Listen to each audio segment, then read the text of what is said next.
Dun dun! At the gate of Dis, the poets wait in dread. Virgil tries to hide his anxiety from Dante, but both realize that without divine aid they will surely be lost. To add their terrors, 3 infernal furies, symbols of eternal remorse, appear on a nearby tower, from which they threaten the poets and call for Medusa to come and change them to stone. Virgil at once commands Dante to turn and shut his eyes. To make doubly sure, Virgil himself places his hands over Dante's eyes, for there is an evil upon which man must not look if he is to be saved. But at the moment of greatest anxiety, a storm shakes the dirty air of hell, and the sea and the marsh begin to scatter like frightened frogs. The heavenly messenger is approaching. He appears, walking majestically through hell, looking neither to the right nor to the left. With a touch, he throws open the gate of Dis while his words scatter the rebellious angels. Then he returns as he came. The poets now enter the gate unopposed and find themselves in the 6th circle of hell. Here they find a countryside like a vast cemetery.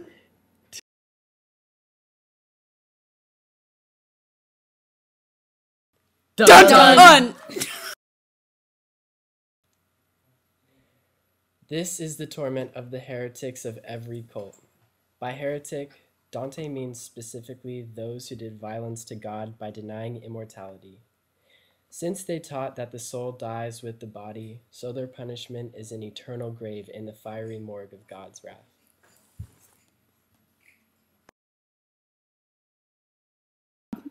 Dun dun! Oh!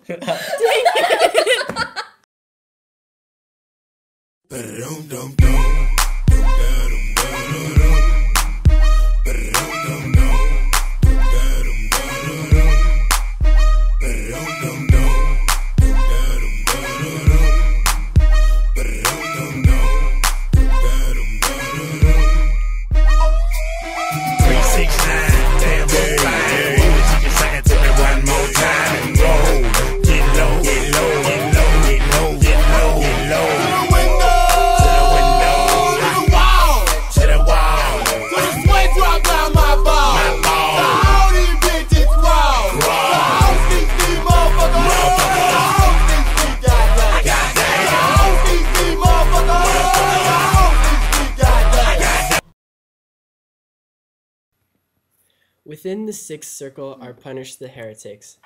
They lie in chests resembling great tombs, but the tombs are made of iron and are heated red hot by great fires. The tombs are uncovered, and the great lids lie about on the ground. As we shall soon learn, these lids will be put into place on the day of judgment and sealed forever. Thus, once more, the sin is refigured in the punishment, for as heresy results in the death of the soul, so the heretics will be sealed forever in their death within a death. It must be noted, however, that Dante means by heretic specifically those skeptics who deny the soul's immortality. They stand in relation to the lower hell as the pagans stood in relation to the upper hell. The pagans did not know how to worship God. The heretics denied his existence. Each group, in its degree, symbolizes a state of blindness.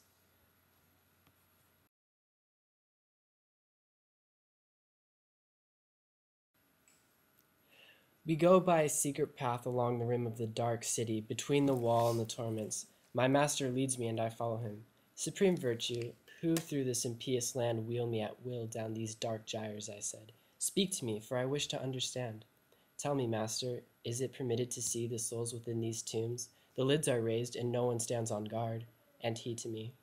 All shall be sealed forever on the day these souls return from here, Josephet, where the bodies they have given once to clay. In this dark corner of the morgue of wrath lie Epicurus and his followers, who make the soul share in the body's death. And here you shall be granted presently not only your spoken wish, but the others as well, which you had thought perhaps to hide from me. And I, except to speak my thoughts in few and modest words, as I learned from your example, dear guide, I do not hide my heart from you.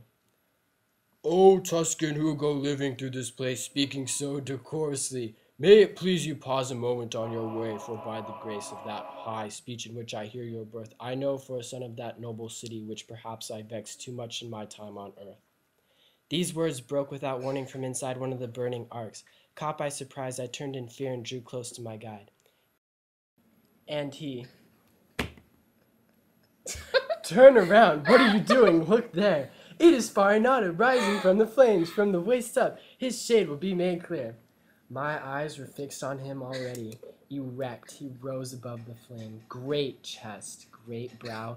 He seemed to hold all hell in disrespect. My guide's prompt hands urged me among the dim and smoking sepulchres to that great figure. And he said to me, Mind how you speak to him. and when I stood alone at the foot of the tomb, the great soul stared almost contemptuously before he asked, "Of what line do you come?" Before I wished to obey, I did not hide anything from him, whereupon, as he listened, he raised his brows a little, then replied, "Bitter enemies were they to me, to my fathers and to my party, so that twice I sent them scattering from high Italy." If they were scattered, still from every part they formed again, and returned both times, I answered. But yours have not yet wholly learned that art.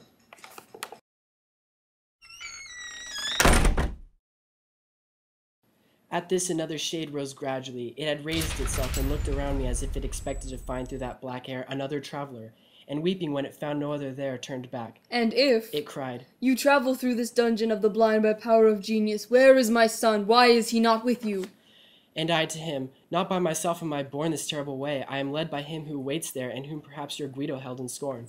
For by his words and the manner of his torment I knew who he was, and could therefore answer both what he asked and what he meant. He held? What is it you say? Is he dead then? Do his eyes no longer fill but this sweet light? And when he saw that I delayed a bit in answering his question, he fell backwards into the flame and rose no more from it.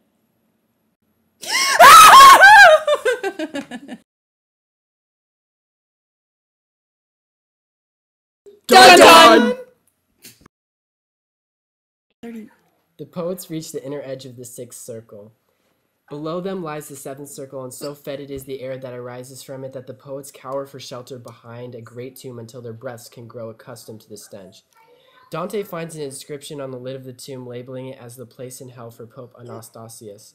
Virgil takes advantage of the delay to outline in detail the division of lower hell, a theological discourse based on the ethics and the physics of Aristotle, with subsequent medieval interpretations. Virgil explains also why it is that the incontinent are not punished within the walls of Dis, and rather ingeniously sets forth the reasons why usury is an act of violence against art, which is the child of nature and hence the grandchild of God.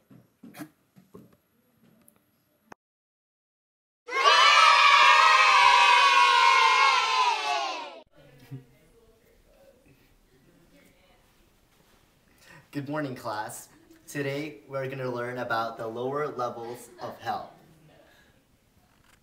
The violent and bestial circle is circle 7, sins of the lion. Round 1 is against neighbors, and round 2 is against self. Round 3 is against God, art, or nature. Virgil? Yes, Dante? I have a question. What is art? Let me read it. Art, defined by Dante's Inferno, means that it is arts and crafts by which man draws from nature. Example, industry. Okay. You got that, Dante? Yes, Virgil. Lower hell is the structure of Dante's hell, which is based on Aristotle. So Dante, what have you learned? Well, I learned that the lower levels of hell are based off of Aristotle's ethics and physics, but with certain Christian symbolisms, exceptions, and misconstructions.